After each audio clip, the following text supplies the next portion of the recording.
What's up, everybody? Bryan Hornung here with Xact IT Solutions. Welcome to another Cybersecurity Awareness Month video. Today is October 14th, 2020. Today we're going to get into some trouble that Scott Trade got into with the Department of Treasury. Some things related to privacy and data that was mishandled. So I'm going to talk about that briefly today. The video is not going to be too terribly long. But before we get into it, if you do learn anything, if you're enlightened in any way, if you're entertained in any way, the only fee we ask for you to watch this content and for us to put out more content is that you hit the like button down below on this video, and that maybe you consider hitting the subscribe button as well and subscribing to our channel. We don't ask for anything else other than that. That's the only fee we ask for. So if you're so inclined to do those things for us, we'd ask you to do that, and then we'll put out more content like this and continue to grow this YouTube channel. So without further ado, let's get into the content.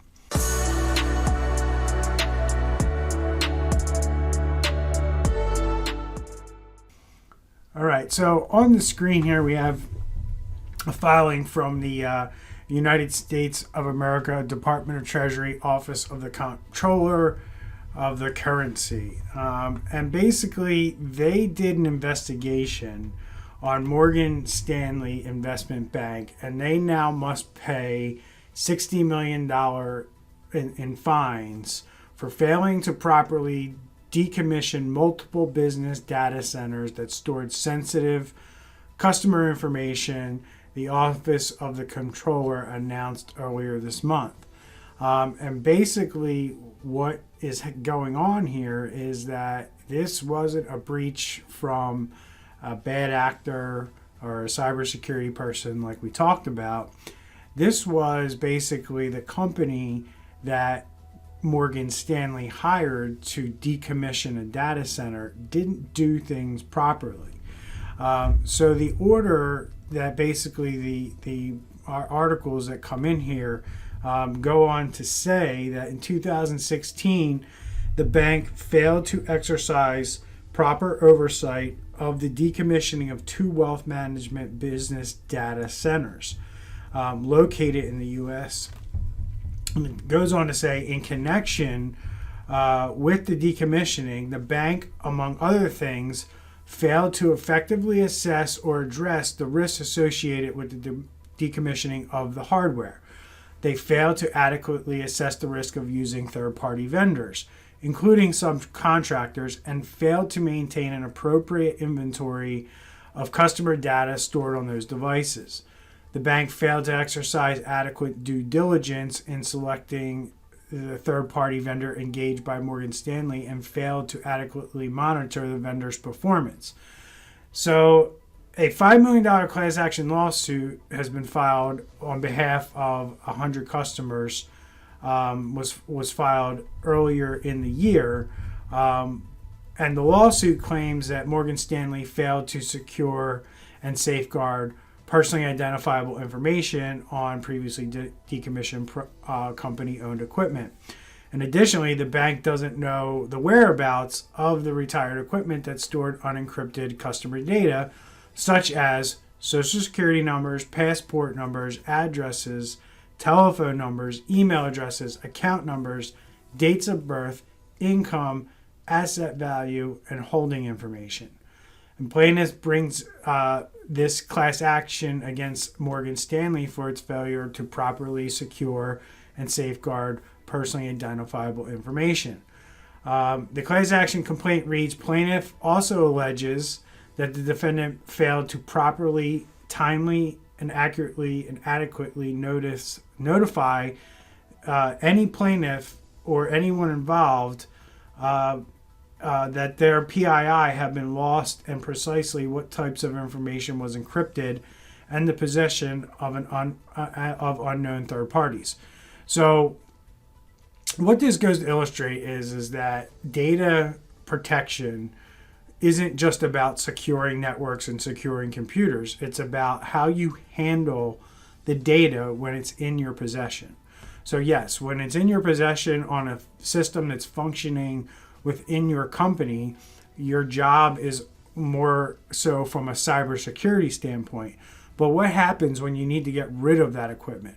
What happens when you need to retire a computer or a server or something that stores data? How do you handle that? Who do you let do that for your company? Do you just take it out to the dumpster next to your building and throw it away? If you did, you're probably breaking the law. Do you hand it to your IT person or your IT company or a third-party company? And what do they do with it? Did you properly vet them to make sure that they're handling the data correctly? Did you properly vet them to make sure that they took it from your facility and handled it properly once it left your facility? What was your proof that it actually was destroyed? And that's what Morgan Stanley failed to do in this case. They let's suppose here. Let's pretend. Let's pretend they hired a e-waste recycling company. They go on Google, they search for e-waste recycling, they find a company, and they say, hey, we have 25 servers that we need to move out of our data center. Can you take care of that for us? Sure. They show up with a truck, guys walk in, they take the servers, they put them on the back of the truck, bye-bye. And that's basically what this case alleges Morgan Stanley did, that they didn't vet who they gave this equipment to. They don't know what they did with it afterwards or where the equipment even is today. And they know that there's unencrypted, personally identifiable information that was on those servers, which is massive, social security numbers, passport, address, telephone numbers, email addresses, etc. So that's what's going on with this case. And the bigger thing that should be an eye-opener to most people is that they were fined $60 million. So $60 million of revenue from Morgan Stanley is now going to be paid to the United States government for what they did. And then they're going to get hit with another class action lawsuit from the people who think they may have been affected by this, which quite frankly is probably every Morgan Stanley customer could become part of this class action lawsuit, because Morgan Stanley has no idea where this stuff is at, so they have no way of proving that your data was or was not part of this breach. So this is something that every business can learn from. Disposal of assets needs to happen in a controlled and secure way. You need to have a process around it. The people involved in decommissioning your equipment need to understand what that process is. And if you don't know how you're getting rid of equipment, or you don't have a secure way of doing it, you're probably putting information in jeopardy by not having this, because you need to make sure that you know where your equipment is going when you're done with it, and make sure that things are getting destroyed and erased and handled in a proper manner, because you could be fined one day.